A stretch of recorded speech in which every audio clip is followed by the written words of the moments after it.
La gente no entiende qué es la Unión Europea. No entiende cómo funciona y no sabe qué personas la gestionan, pero sí sabe que a esas personas no las eligieron los ciudadanos. Por eso, cuando los resultados distan de ser perfectos, la gente dice, ¿quién tiene la culpa? Y no se sabe quién porque no se conoce a esas personas.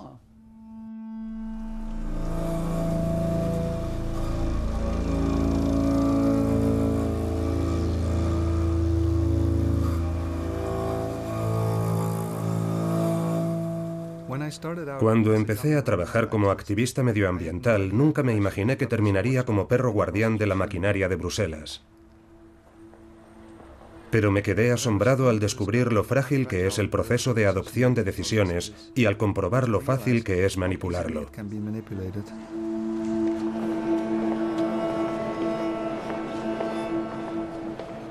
Hay una fuerza oculta tras esta maquinaria, toda una industria que opera en la sombra, a menudo en secreto y de forma confidencial.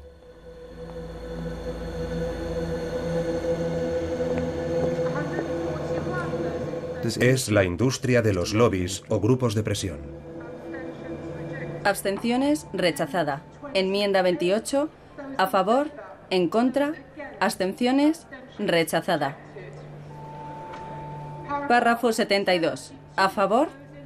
Llevo 20 años luchando por sacar a la luz quiénes son esas personas que mueven los hilos en la toma de decisiones en la Unión Europea, cómo operan y qué vínculos guardan con la élite política de la Unión Europea. Abstenciones, adoptada.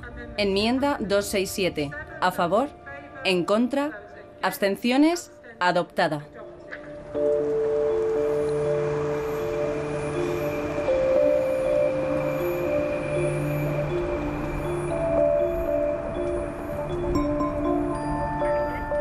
¿Hola? Sí, buenas noches. Me gustaría hablar con Rafaele, por favor. Ah, no está. Bueno, entonces me gustaría dejarle un mensaje para mañana. Simplemente me gustaría confirmar la reunión que hemos fijado.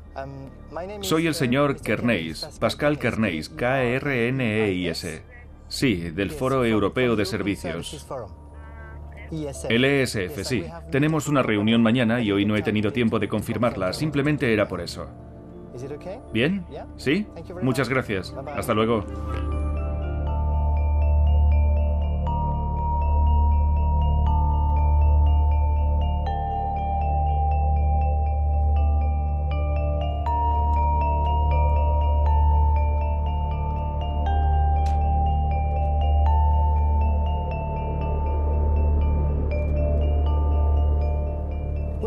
Bruselas es una ciudad pequeña, casi de provincias, pero solo en la superficie.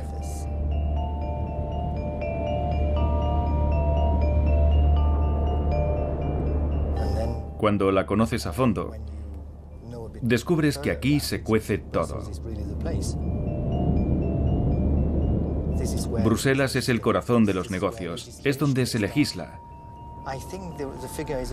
Creo que el 80% de las normativas que afectan directamente a la vida cotidiana de los ciudadanos europeos se inicia aquí, en Bruselas.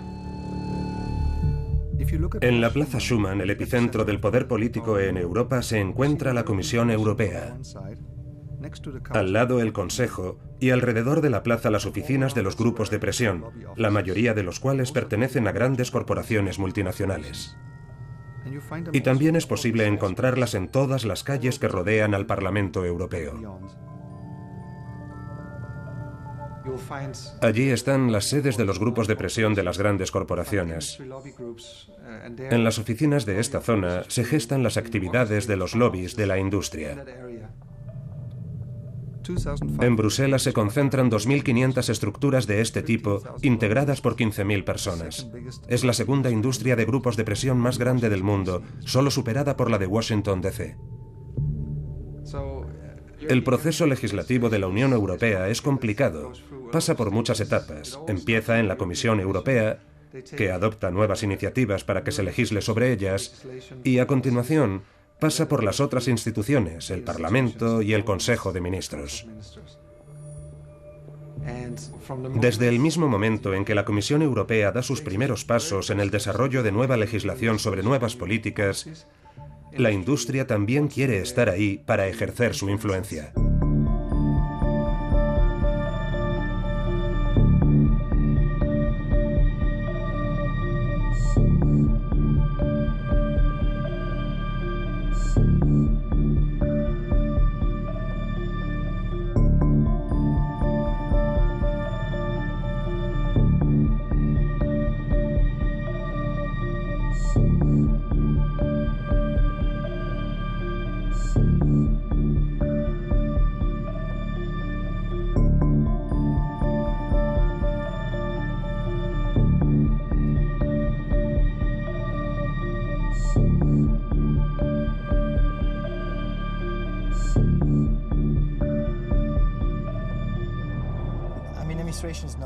La administración no está hecha para mí. Así que en cuanto tuve la posibilidad de trabajar para el sector privado, en el que yo mismo decidiría qué hacer, pensé que aquello me iba mucho más.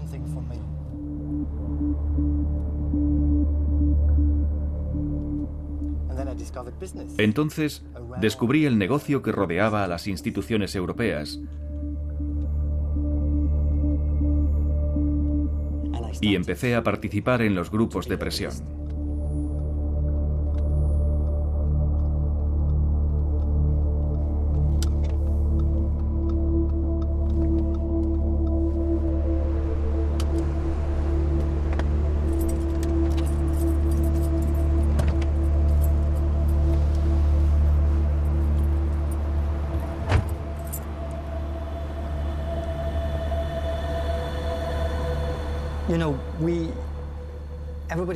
Todo el mundo cree que quienes legislan son las instituciones. Y las instituciones principales en la Unión Europea son la Comisión, el Consejo de Ministros y el Parlamento Europeo.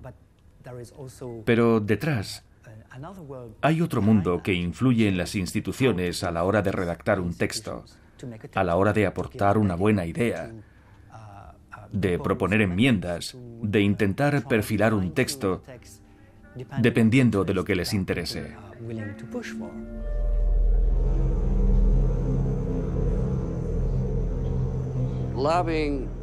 Originariamente, los grupos de presión tenían una connotación positiva. Ningún legislador puede ser un experto en todos los campos que tiene que abordar, y por ello confía en los consejos que le dan. Pero los grupos de presión pasaron de tener esa función a tener verdaderos sicarios, entre comillas. Es decir, que puede que ahora una persona no sea experta en un tema que tiene que abordar, pero recibe dinero de clientes que quieren que defienda unos objetivos concretos. Lo que los hace tan eficaces es que muchos de estos sicarios se convierten en los llamados usuarios habituales de puertas giratorias. Es decir, gente que estaba en el gobierno, que luego sale del gobierno y que empieza a trabajar para personas con las que tenía asuntos pendientes cuando estaba en el gobierno. Entonces es cuando podemos hablar de corrupción, cuando se da el factor monetario, cuando se combinan los integrantes de los grupos de presión con el dinero y los legisladores. Ahí es cuando aparece el problema de la corrupción. Abstenciones, queda adoptada. Y a continuación la votación de la resolución legislativa para la que hay 2 enmiendas. Enmienda 266. A favor. En contra, abstenciones, adoptada. Enmienda 267, a favor, en contra, abstenciones, adoptada. Enmienda 268, a favor, en contra. A mediados de los 90 nos topamos con muchos ejemplos de políticas europeas que fueron controladas por grupos de presión de la industria. Pensamos, aquí hay un problema de base, la influencia de las industrias es excesiva, y decidimos establecer un grupo para documentar ejemplos y empezar a desarrollar una estrategia que fuera reduciendo esta masiva influencia. Así empezó todo.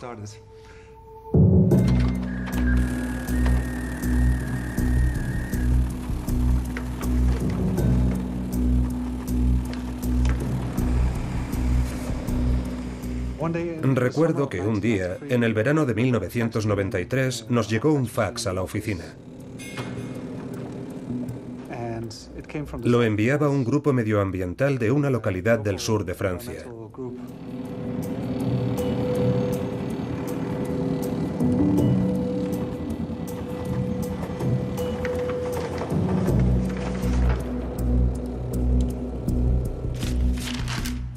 Peleaban para que no se construyera una autopista que atravesaría un valle en la zona en la que vivían, en el Valle de Aspe, una zona muy hermosa y muy importante desde el punto de vista ecológico.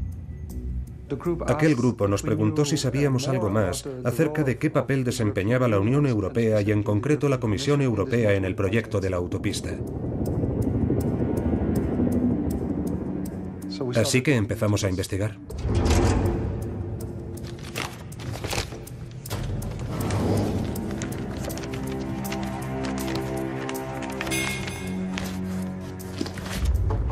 Descubrimos que aquel plan formaba parte de la llamada Red Transeuropea de Transportes. Se trataba del proyecto de infraestructura más grande de la historia, con un presupuesto estimado de 400.000 millones de euros. Unos compañeros de Suecia nos proporcionaron otro detalle. Detrás de aquel caso se encontraba un grupo de presión muy influyente. Nos dijeron, ¿os suena la Mesa Redonda Europea de Industriales, la ERT? No me sonaba. Indagué, pero en nuestro archivo no encontramos nada. Así que me zambullí en el desconocido mundo de la prensa de los negocios, en periódicos como el Financial Times, el Economist o periódicos alemanes, y encontramos una referencia a un informe novedoso que había sido publicado recientemente, titulado Reformando Europa. Sonaba interesante y solicitamos aquel informe a la sede de la Mesa Redonda Europea. En la solicitud mencionamos que el objetivo era de investigación.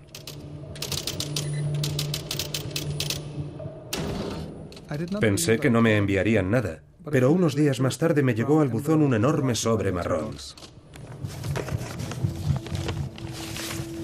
Contenía 3 informes: Eslabones perdidos, Redes perdidas y Remodelando Europa. Cogí las 2 primeras publicaciones y noté algo raro en ellas. Me resultaban familiares. El Eurotúnel, la conexión escandinava, el corredor de los Pirineos. Acudí al archivo. El proyecto TEN de la Comisión. Revisé la documentación y la cotejé varias veces.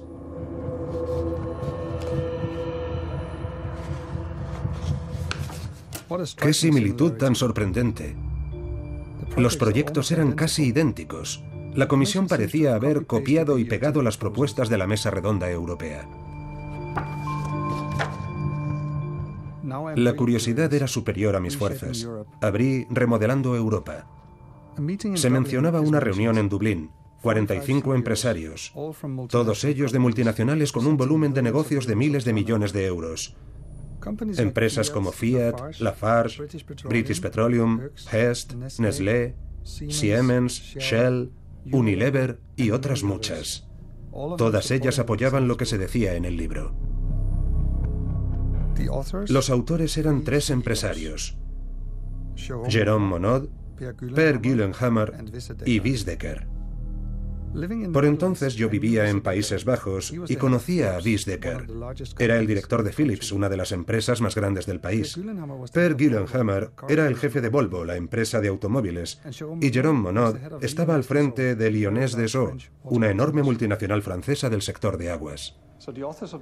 Es decir, que los autores de aquel informe eran 3 responsables de algunas de las empresas más importantes de Europa. Era un manifiesto político escrito por líderes industriales.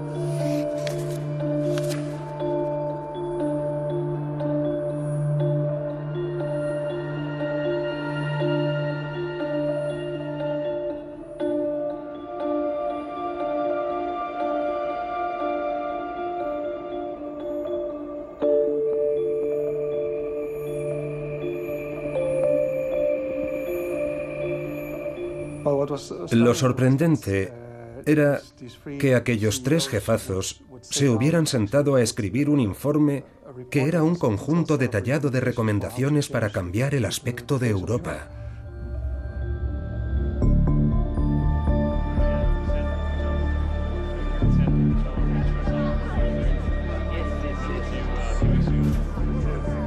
Ministro, Pascal Kerneis, del Foro Europeo de Servicios. Terminé de trabajar en la comisión en abril de 1990 y decidí que el mejor sitio donde podía estar era donde estuviera el dinero. Así que me marché a la Federación Bancaria Europea y empecé a trabajar como miembro de un grupo de presión. Es del gabinete de la señora Ashton, Edward Banneman. Y aquella persona es Guido Houben, que solía estar en el gabinete del señor Mandelson. He trabajado mucho tiempo, 9 años, en la Federación Bancaria Europea, y allí empecé a descubrir un mundo paralelo a Europa, que era el del comercio internacional. Comisaria.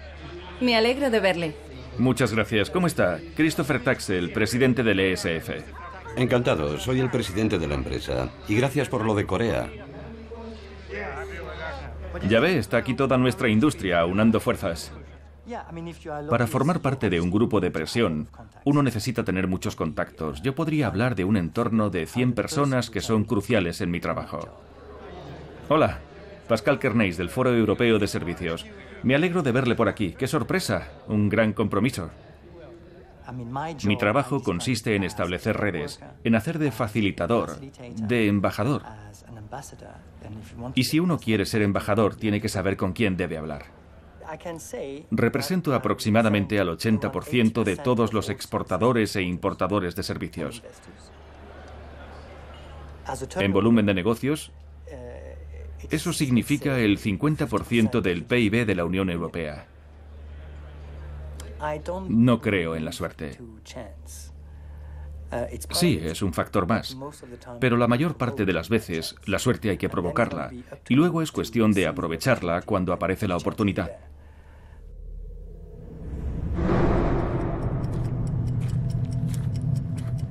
En diciembre de 1993, la red de ONGs para la que trabajo celebró su reunión anual en Bruselas. Estábamos muy sorprendidos por lo que habíamos descubierto sobre la Mesa Redonda Europea y sobre su influencia.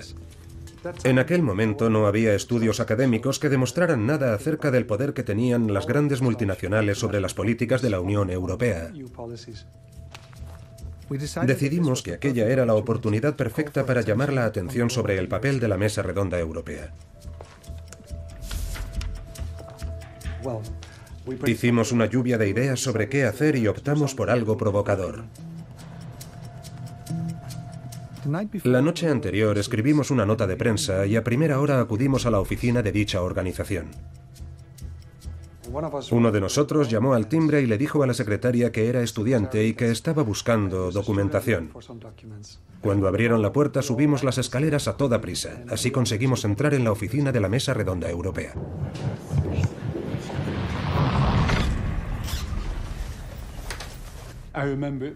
Lo recuerdo perfectamente. Aquel día estaba en una reunión y a media mañana entré en mi oficina y me topé con carteles colgando y con muchas caras desconocidas. Pregunté, ¿qué está pasando aquí? ¿Me cuenta alguien qué está pasando? Y me dijeron, hemos venido a ocupar su edificio. Probablemente estaban buscando un enfrentamiento o quizá querían que yo llamara a la policía, que viniera y los echara, pero aquello no me parecía buena idea. Coincidió que en ese momento teníamos prevista una comida de oficina, así que me llevé a todo mi equipo y los dejé allí.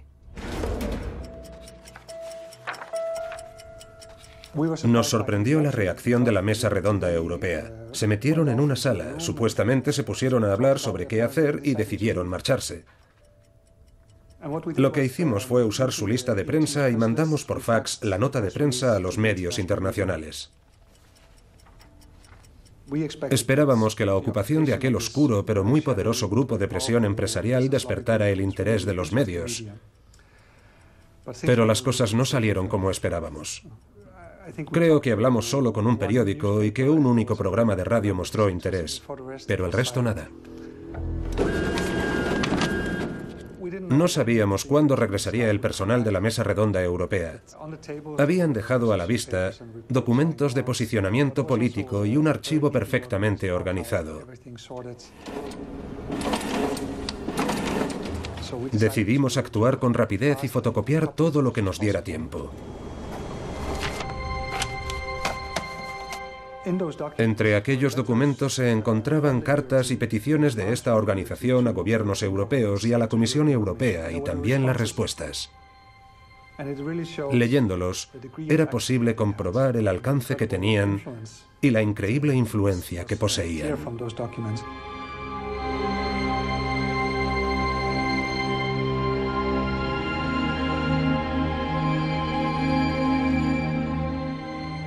Decidimos entonces estudiar la historia de la Mesa Redonda Europea y vimos que se remontaba a principios de los 80. Hubo un miembro de la comisión que resultó crucial, un belga llamado Stevie Davignon.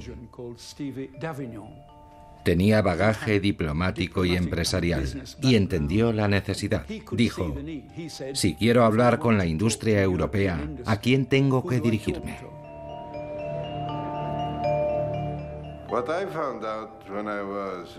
Cuando fui comisario de Industria, descubrí que había un deficiente contacto entre la Comisión y los operadores económicos. Existía una relación con las federaciones industriales, pero yo diría que en el ámbito oficial, no entre unas personas que eran responsables de los negocios individuales. Eso lo eché en falta. Así que decidimos establecer un grupo de industriales que posteriormente pasaría a llamarse Mesa Redonda Europea para tener la capacidad de escuchar a los directores de las empresas.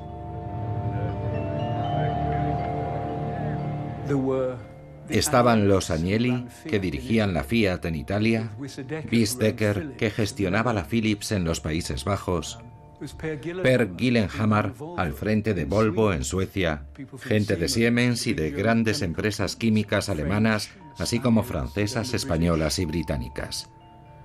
Un número reducido de personas que gestionaban las empresas más grandes de Europa y que estaban dispuestas a hablar con los responsables de la maquinaria gubernamental europea sobre temas importantes de políticas.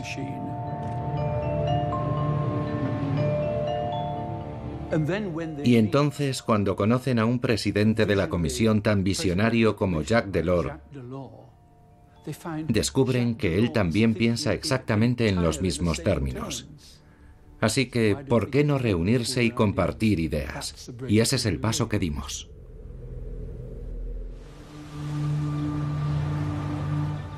Soy mediador. Supongo que es una buena palabra para describir la actividad que desarrollo.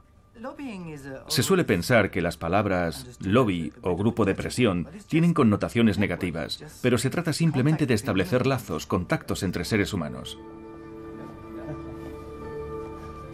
Buenos días. Buenos días. ¿A qué hora te has levantado? En el fondo, el mundo es muy pequeño y el grupo de gente con el que tratas se va reduciendo. Todo se reduce a unas 100 personas clave.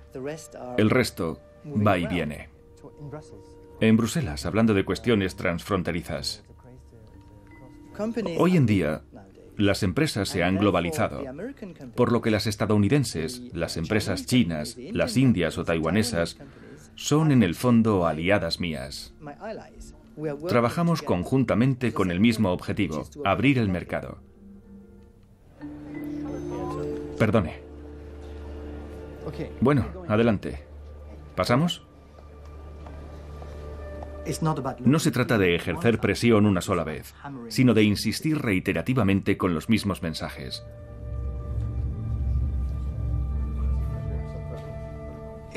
Hay que pensar a largo plazo, pero tampoco pienso que con mi trabajo vaya a cambiar el mundo mañana.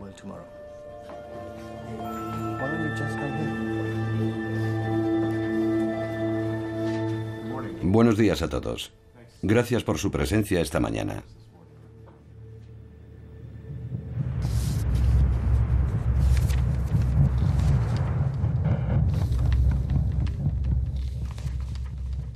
La Unión Europea nació en el año 1993. Nos la habían vendido como un proyecto político. Pero la correspondencia que encontramos en diciembre señalaba en una dirección totalmente distinta. ¿Había un plan maestro detrás, como sucedió con el proyecto TEN, escrito por la Mesa Redonda Europea?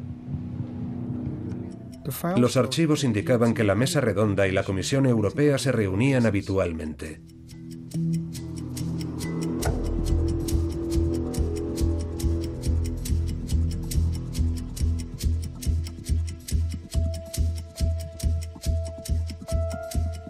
El tono era increíblemente jovial e informal.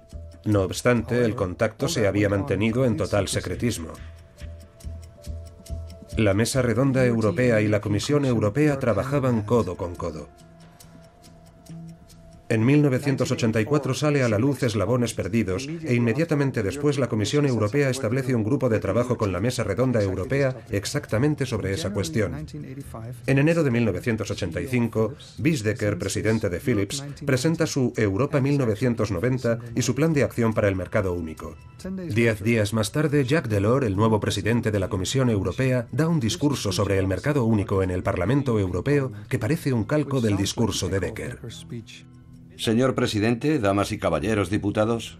En junio de 1985, Lord Cockfield, vicepresidente de la Comisión, publica el famoso Libro Blanco del Mercado Único, un copia y pega del plan de Becker.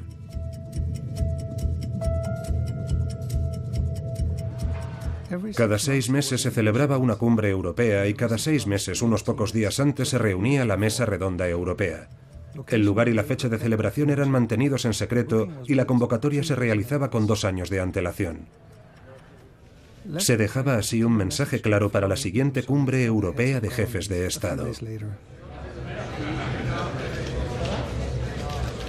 Adoptar el mercado único, la unión monetaria, proyectos de infraestructura, un mercado laboral flexible, desregularización, reducción de los servicios públicos, medidas de austeridad y otros mensajes. Su programa neoliberal al completo.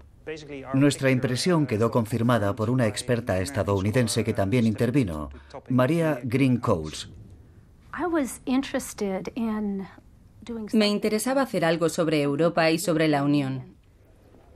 Empecé a hablar con algunos de los presidentes de las empresas y con los gerentes de asuntos corporativos para preguntarles qué había pasado. Y entre todos se fue completando la historia. Luego conocí a Keith Richardson. Keith y yo hablábamos de muchas cosas y me daba ideas. Luego me iba y hablaba con otra gente y volvía con más preguntas. A veces Keith tenía la respuesta y otras veces no. Al final, creo que ya la 7ª vez que nos vimos, le dije, creo que ya puedo escribir sobre esto y organizar entrevistas, pero quiero ver esos documentos. Keith me dijo, tienes un montón de cajas de cartón en el sótano de la Mesa Redonda Europea. No las hemos abierto, son de los primeros años. En su día guardamos directamente ahí el material. Yo, claro, me ilusioné y pensé, esta es la mía.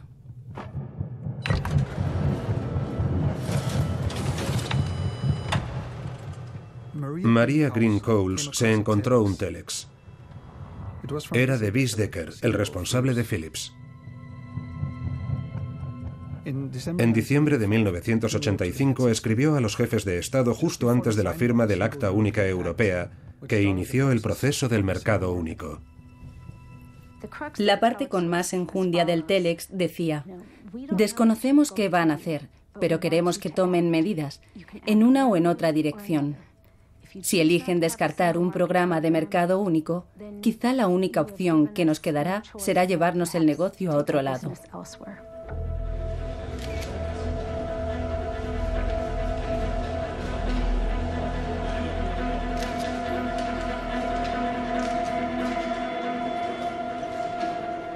Aquello era una amenaza clara. La Mesa Redonda Europea representaba el 60% de la producción industrial de Europa Occidental. Era un chantaje. ¿Por qué ningún gobierno dijo nada sobre el Telex de Decker o sobre las demás amenazas posteriores? Eran representantes elegidos por nosotros.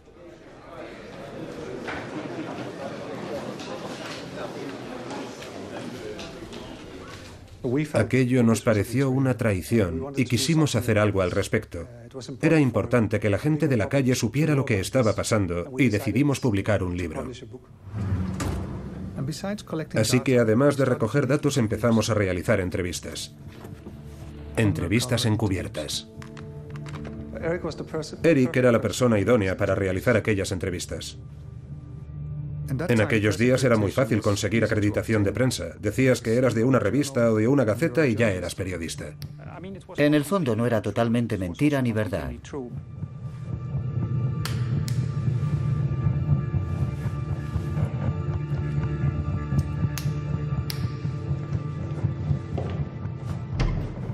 A mediados de los 90, la Mesa Redonda Europea era una más de los 2000 grupos de presión de Bruselas. Federaciones de negocios, consultoras de grupos de presión, oficinas de asuntos públicos, comités de expertos. Empezamos a zambullirnos en el mundo de los grupos de presión. Al final, en la primavera de 1997, reunimos los resultados de nuestras investigaciones y entrevistas en un único informe titulado Europa Sociedad Anónima.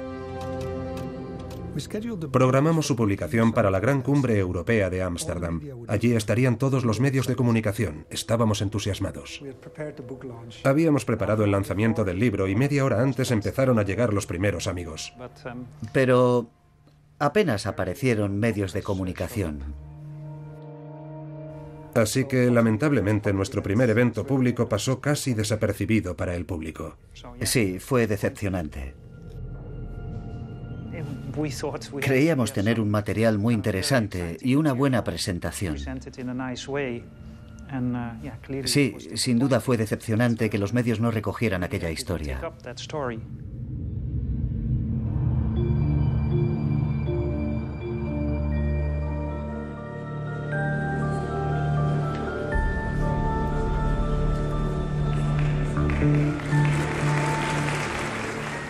Acabamos de concluir la apertura de mercado y el ejercicio de redacción de normativa más ambicioso, el fortalecimiento del sistema de mercado multilateral basado en una normativa. Y quizá lo más importante, hemos establecido una organización mundial del comercio más fuerte y con una base más amplia.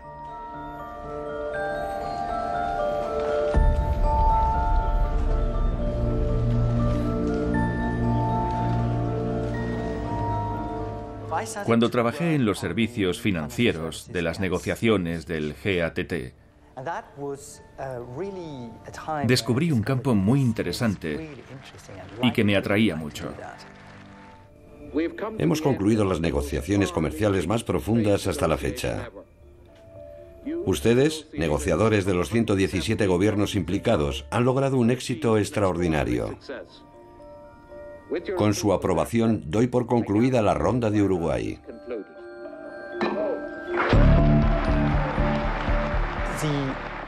El mercado interno de la Unión Europea se estaba convirtiendo en un mercado muy importante y rico, con un alto PIB per cápita.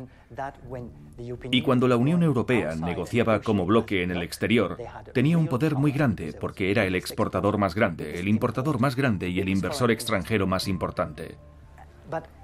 Pero Sir Leon Brittan, el comisario de Comercio de la Unión Europea, se quejaba de que cada vez que negociaba con Estados Unidos lo hacía delante de su homólogo. He oído que tiene su oficina en un jardín. Se oye de todo. Y que detrás de él estaban los responsables de los grandes bancos y de las grandes empresas de seguros diciéndole, por favor, haga esto por mí, por nosotros.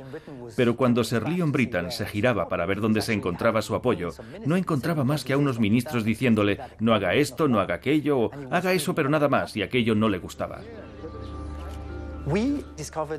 Descubrimos que hay todo un mundo de grupos de presión en Washington.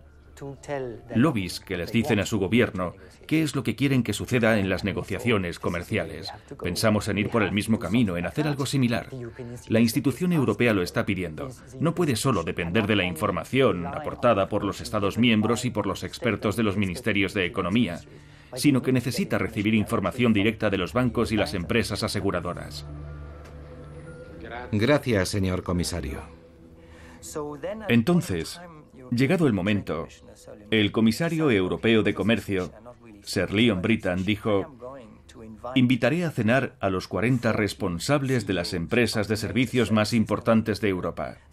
Eso significaba los jefes de grandes bancos, grandes compañías de telecomunicaciones, de seguros, de distribución de servicios, de grandes servicios de transportes, de grandes empresas de turismo, en total distintos sectores que conforman el 70% del PIB de Europa. Así que invitó a unos 40 presidentes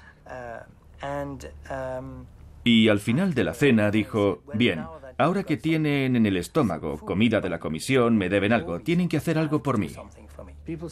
La gente a veces se cree que a la comisión se le ocurren ideas de la nada y que las mete a calzador, pero no es así. La comisión tiene hambre de ideas procedentes de los actores económicos. Ideas que le ayuden a decidir qué plantear por el interés de Europa.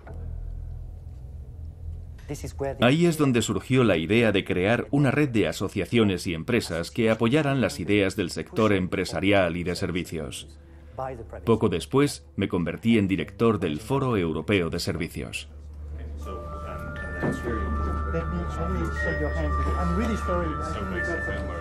En enero de 1999 dispusimos de 11 meses para preparar la conferencia de Seattle, la primera conferencia ministerial de la Organización Mundial de Comercio tras la creación de esta organización en 1994, y la idea era que aquella reunión pusiera en marcha la ronda del milenio por la que tanto había luchado Sir Leon Brittan. Bien, vamos. Sir Leon Brittan nunca llegó a Seattle. Toda la comisión tuvo que dimitir por los inmensos fraudes en los que estaban implicados varios comisarios. Y en Seattle, la ronda del milenio adoptó un rumbo totalmente inesperado.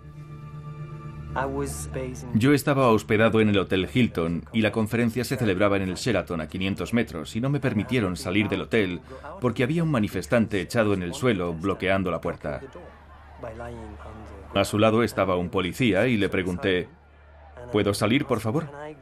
Me gustaría acudir a mi trabajo.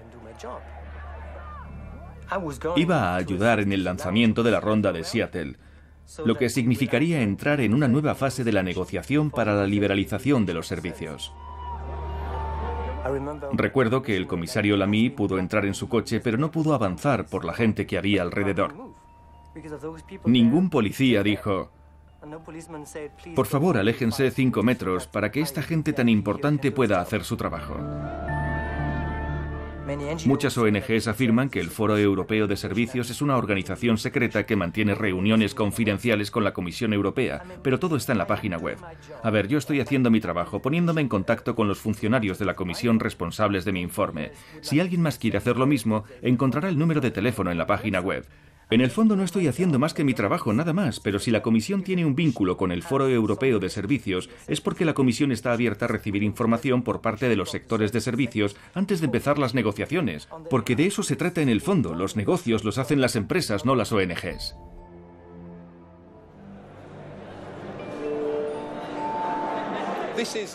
Esta es la cena anual de los Amigos de Europa, una organización muy grande e importante en Bruselas, formada por mucha gente de muchos países con funciones y bagajes muy variados, pero que comparte un mismo interés: cómo desarrollar Europa, cómo corregir lo que está mal, cómo mejorar lo que ya hemos hecho. Es lo que llamamos un think tank, un comité de expertos. En Bruselas llenan una parte del vacío que existe en el ámbito europeo en el que no hay un debate público. Es decir, los think tank se erigen en foros en los que se desarrollan debates sobre lo que ocurre dentro de la burbuja de Bruselas. Aquí se reúnen políticos nacionales, políticos europeos, funcionarios, los temidos eurócratas, diplomáticos, hombres de negocios, profesores universitarios, gente de todo tipo. En el fondo, Bruselas es como un pueblo, todo el mundo habla con todo el mundo. Cuando trabajé para la Mesa Redonda Europea, parte de mi trabajo consistía en mantener los contactos.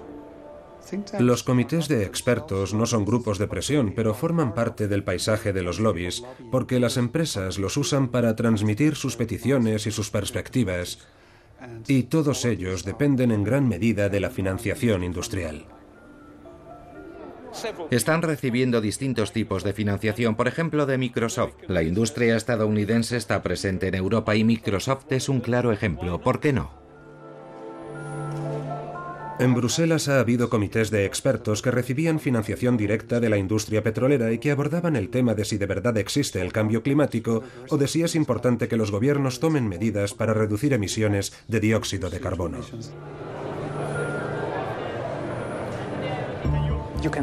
Es posible fundar institutos de investigación para disponer de medios de investigación que fortalezcan tu posición. O es posible poner en marcha campañas de comunicación masivas e inundar los medios con tu información. También se crean falsas ONGs, como sucedió durante la gran batalla sobre la ley de patentes de software.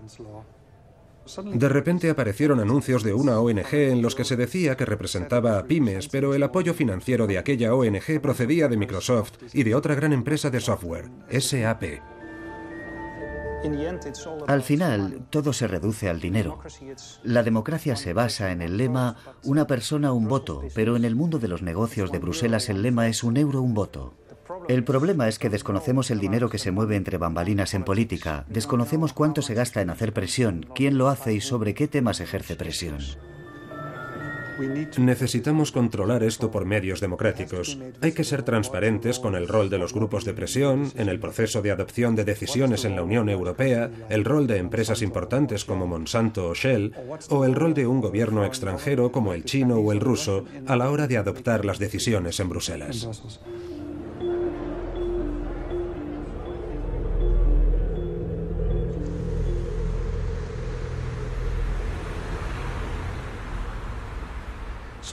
Una de mis primeras intervenciones ante la Comisión Europea resultó una experiencia muy reveladora. Me interrumpió un comisario y dijo: «Entendemos que ha tenido usted un problema en Estados Unidos con respecto a actividades de grupos de presión, pero estamos en Bruselas, en Europa, y aquí no existe esa actividad». Entonces, comprendí que la ingenuidad no conoce fronteras. La respuesta más eficaz que pude dar fue: «Vale, admito que muchos de los integrantes de los grandes grupos de presión de Washington y muchos profesionales de los grupos de presión empresarial de Estados Unidos en general pueden ser corruptos, pero sé que todos los grandes lobbies de Estados Unidos tienen oficina en Bruselas. Así que estamos en su territorio, en Europa. Y si cree que somos tan corruptibles y corruptos, ¿no quiere saber quiénes somos, quién nos paga y qué queremos que hagan por nosotros?»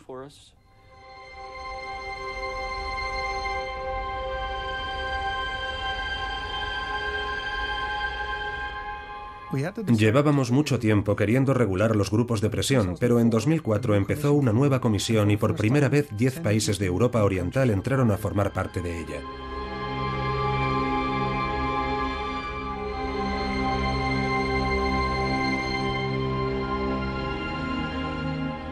Cuando empezó a funcionar la primera comisión Barroso en el otoño de 2004, escribimos una carta abierta al presidente José Manuel Barroso, firmada por más de 50 ONGs.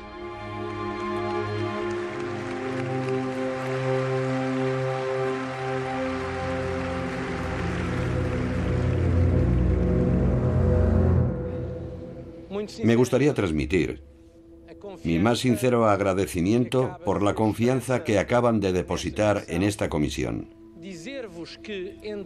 Y quiero afirmar que recojo esta confianza con una enorme responsabilidad por mi parte. Vamos a trabajar al máximo para servir a Europa, para servir a las instituciones de la Unión Europea y para servir a todos nuestros conciudadanos. La respuesta fue una carta formal muy corta que prácticamente venía a decir: hemos recibido su carta, gracias, muy interesante, nada sustancial. Gracias. Así que enviamos una carta parecida a todos los vicepresidentes de la Comisión. Y de repente, hacia el final de febrero, se puso en contacto con nosotros la oficina de Siim Kallas, comisario estonio de Administración, que nos invitó a una reunión.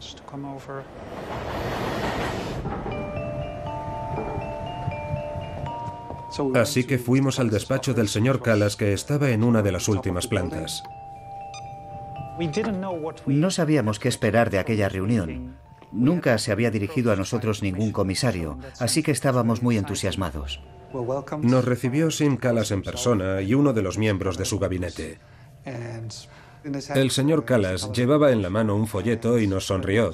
Era la guía de Bruselas de Lobby Planet, una mirada irónica y crítica a la industria de los grupos de presión en la Unión Europea, escrita por Eric, por mí y por otros colegas.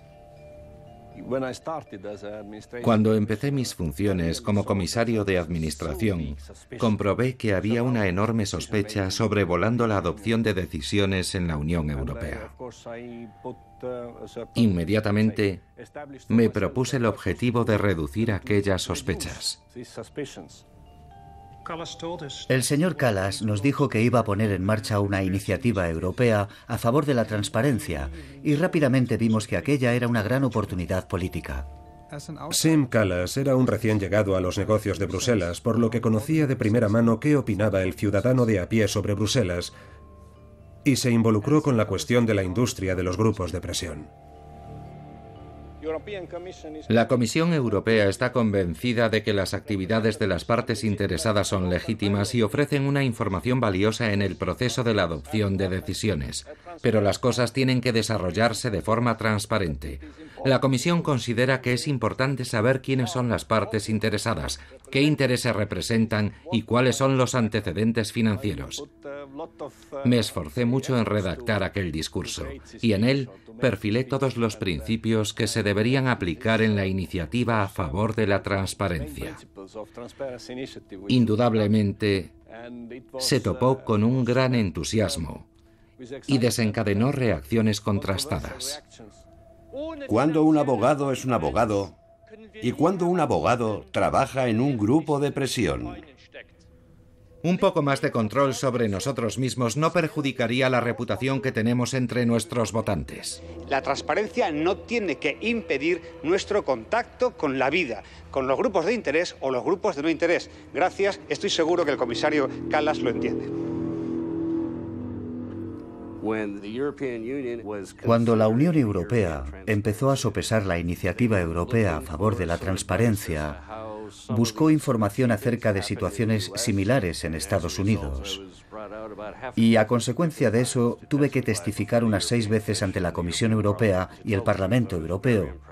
Para ser sincero, me impresionó Siim Kallas cuando empecé a trabajar para él en la Comisión Europea. Siim Kallas ayudó a canalizar el significado de la necesidad de transparencia. Al principio, era muy insistente acerca de establecer un sistema obligatorio de transparencia, con el objetivo de lograr una transparencia total. Pero a mitad del proceso, se topó de bruces con las realidades políticas.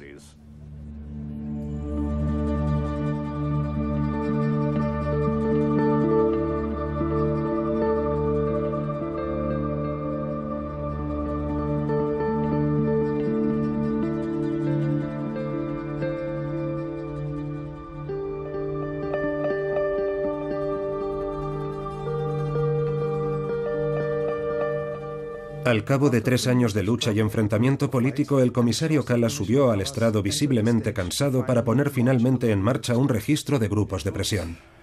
Buen mediodía. O buenas tardes ya. Hoy vivimos un momento destacado. Hace 3 años propuse establecer un registro de grupos de presión para fomentar la transparencia y la legitimidad acerca del proceso de adopción de decisiones en la Unión Europea. Y hoy se abre ese registro. Hemos propuesto la solución voluntaria porque estaba y estoy convencido de que es lo mejor para todos. Y creo que hoy es un momento muy importante de cambio cultural con respecto a este aspecto de la adopción de decisiones en las instituciones europeas. Siim Kallas introdujo un sistema voluntario oponiéndose a las recomendaciones de las ONGs y de los expertos. Era lo que creía más conveniente. Llevábamos más de 2 años intentando averiguar quién había obstaculizado la intención original de Siim Kallas. ¿Fueron otros comisarios? ¿La Secretaría de la Comisión? ¿Los propios miembros de los grupos de presión?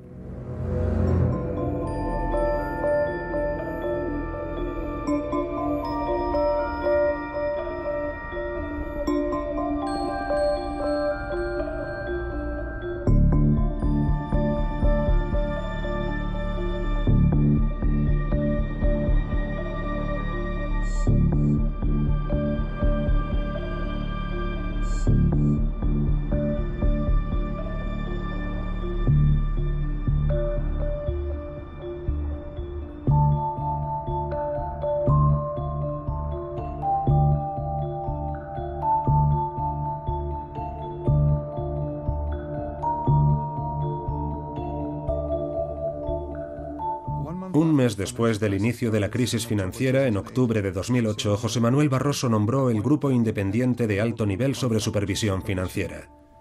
El objetivo del grupo era elaborar propuestas para la regulación de los mercados financieros y encontrar la salida a la crisis financiera. 8 personas, 8 sabios fueron nombrados para liderar aquel grupo.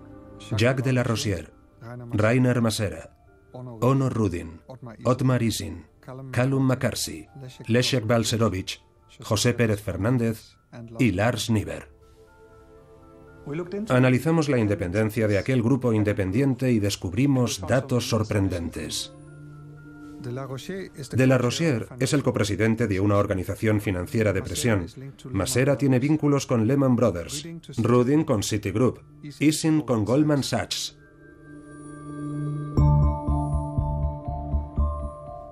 McCarthy, Niber y Balcerowicz son importantes desreguladores, y Pérez Fernández ofrece inteligencia de mercado financiero a grandes bancos. 3 de los 8 estaban directamente vinculados con bancos estadounidenses, todos ellos directamente involucrados en el origen de la crisis. Balcerowicz, además, está directamente unido con think tanks estadounidenses de tendencias de derechas como el Instituto Cato, uno de los asesores más próximos a la administración Bush. También estaba vinculado con think tanks neoliberales en Bruselas, Polonia y el Reino Unido.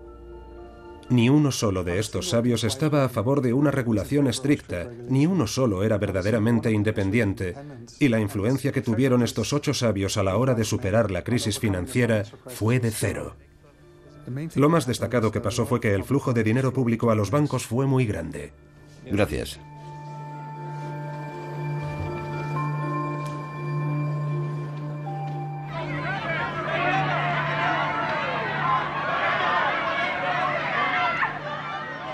Todo este asunto está envuelto por una horrible sensación de déjà vu. Las mismas instituciones financieras que fueron rescatadas con el dinero de los contribuyentes están enriqueciéndose ahora con la desgracia de Grecia, mientras que esos mismos contribuyentes están pagando el peaje en los grandes recortes que han sufrido sus salarios y sus servicios sociales.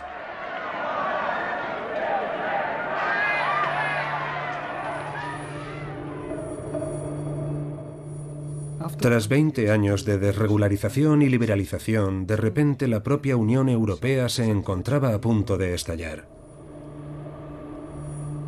Lo que está en juego no es solo la Unión Europea, sino también la democracia y el futuro de los valores que tanto apreciamos. ¿Era esto lo que habían querido los europeos originariamente?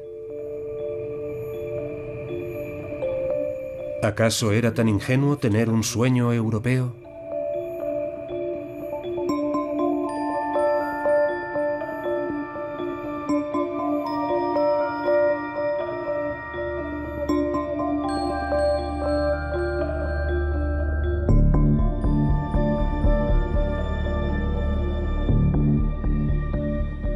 Está en la naturaleza humana que no exista solo el bien.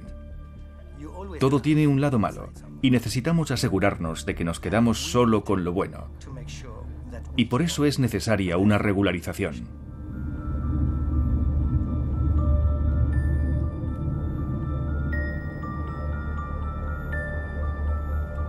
Vivir en una sociedad implica que existan unas leyes, porque de otra manera la gente irá a una velocidad excesiva por la autopista sin respetar a los demás, porque imperará la ley del más fuerte. Está en la naturaleza humana. Si hemos llegado hasta aquí y hemos logrado vivir en armonía, ha sido gracias a crear una legislación, una autoridad que todo el mundo debe respetar.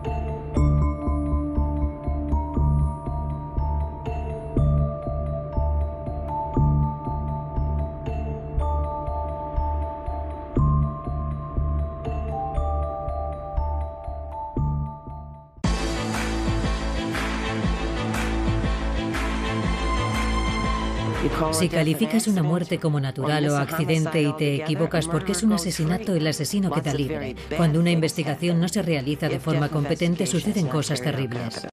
Así que hizo la autopsia en un garaje. Correcto. En Estados Unidos se producen cada año 2,5 millones de muertes. Cuando estas son repentinas se da por hecho que habrá una investigación, pero la realidad es bien diferente. Llevo más de 35 años trabajando como forense. Y aún me sorprende la cantidad de lugares que hay en este país que carecen de un sistema de investigación criminal eficiente. En más de 1.300 condados, los jueces de instrucción, que son políticos electos, dirigen investigaciones de asesinatos y autopsias. Yo ejercía como tocólogo antes de convertirme en juez de instrucción. Supongo que debemos preguntarnos si queremos que alguien que haya estudiado medicina y tenga una formación especializada decida la causa y la manera en la que hemos muerto. Probablemente cada año hay entre 60 y 70.000 muertes. No tengo personal ni recursos suficientes para investigarlas, para responder de todas esas muertes. Deficiencias legales, intrusismo político en la investigación criminal y una irrisoria financiación de la medicina forense son algunos de los problemas con los que convive la sociedad estadounidense en materia forense. El otro problema es, y quiero que escriba esto en mayúsculas enormes en la pantalla, es que los muertos no votan. Punto. Los muertos no votan. Postmortem. La próxima semana en Documentos TV.